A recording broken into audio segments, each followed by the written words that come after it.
chatter around the NFL regarding the future of Odell Beckham Jr.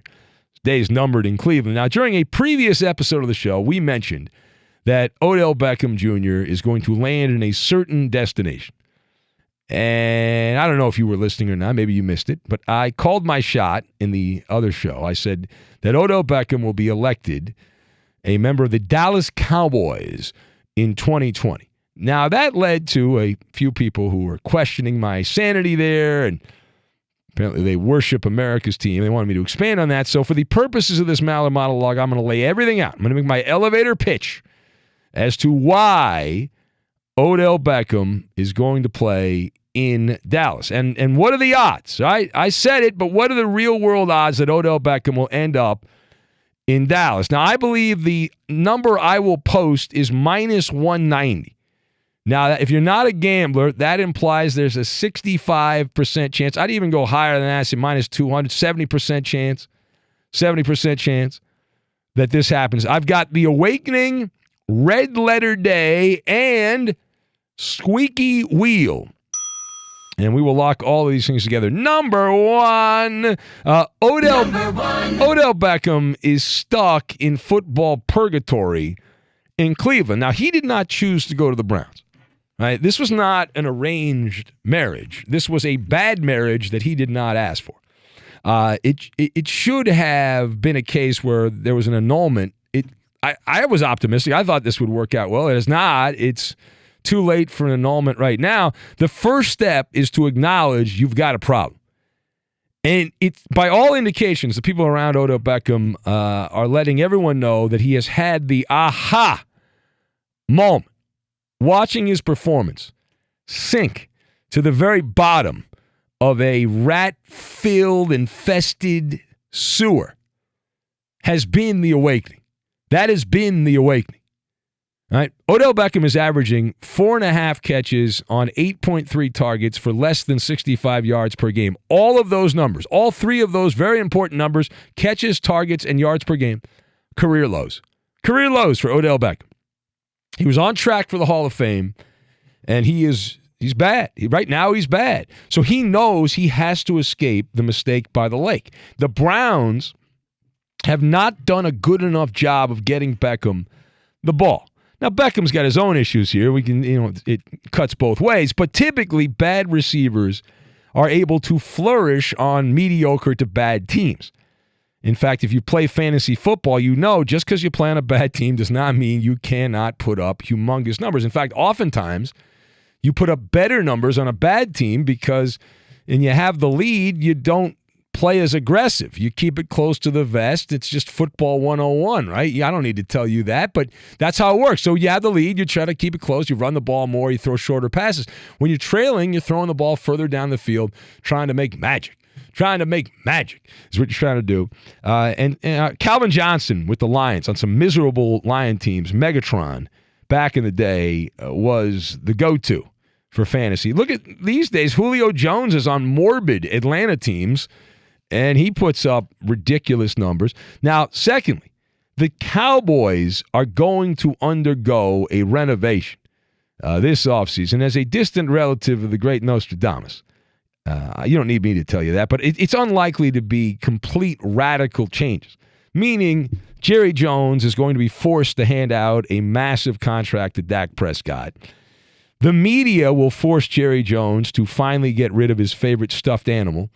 That would be Jason Garrett. And outside of a few minor changes here and there, that's going to be a fait accompli. So I would expect Jerry to hire a coach who's going to be very dull as dishwater, and that kind of coach. And so where does Odell Beckham fit into the equation? Odell checks all the boxes. Right? He's a superstar. You can get him for pennies on the dollar because he's fallen on hard times. Jerry Jones has long suffered from celebrity worship syndrome. Not only is he the GM and the owner of the Cowboys, but he's a jock sniffer. That's Jerry right there. That's Jerry in the locker room. Yeah. That's a hidden film of Jerry Jones in the locker room. Yeah, that's Jerry. He's hard at work there. He's a star effer.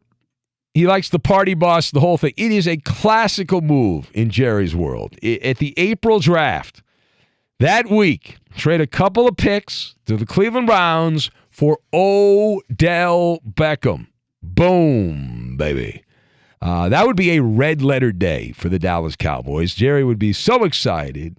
Amari Cooper has been better than expected with the Cowboys, but if I had to choose between Amari Cooper and Odell Beckham, I will take Odell Beckham every day of the week, and more importantly on Sunday, I would rather have Odell Beckham, because even in this renaissance for Amari Cooper, he has still disappeared in some games for the Dallas Cowboys, and people seem to forget that. They always make a big deal about when Amari Cooper has a game where he catches a bunch of passes for 190 yards or 200 yards. They seem to forget the games where he has 30 yards or 10 yards or whatever. They forget about those games.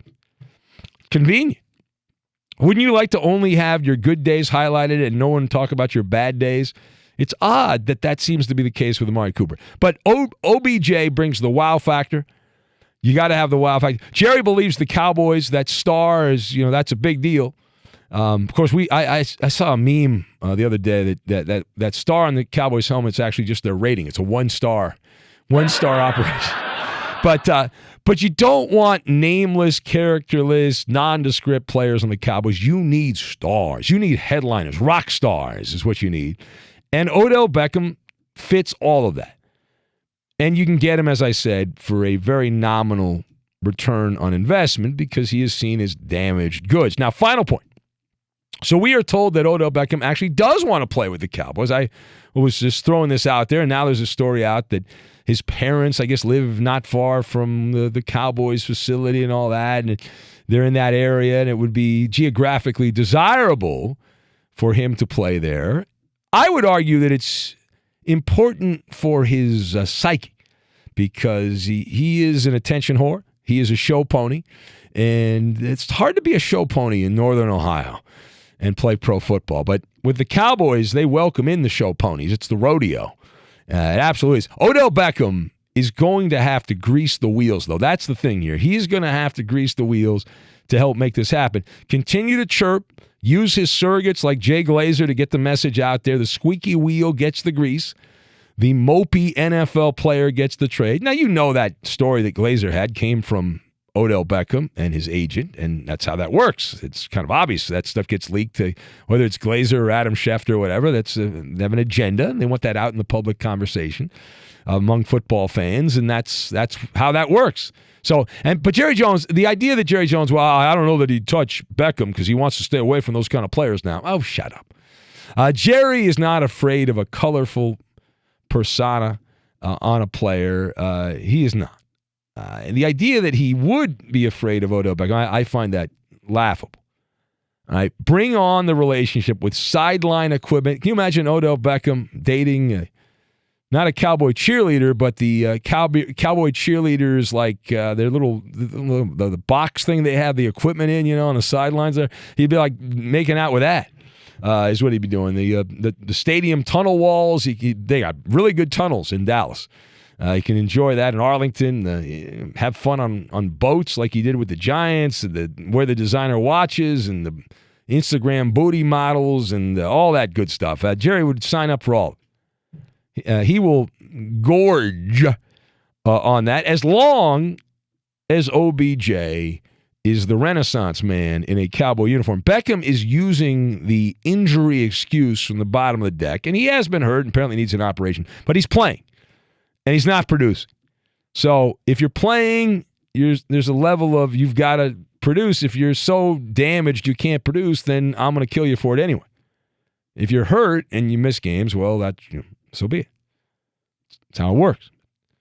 Imagine the marketing also. If Beckham went to the Cowboys, back in the NFC East, would play 2 games a year against his old friends from Gotham. Those would be Sunday night, Monday night, Thursday night games, whatever, prime time. It's a no-brainer.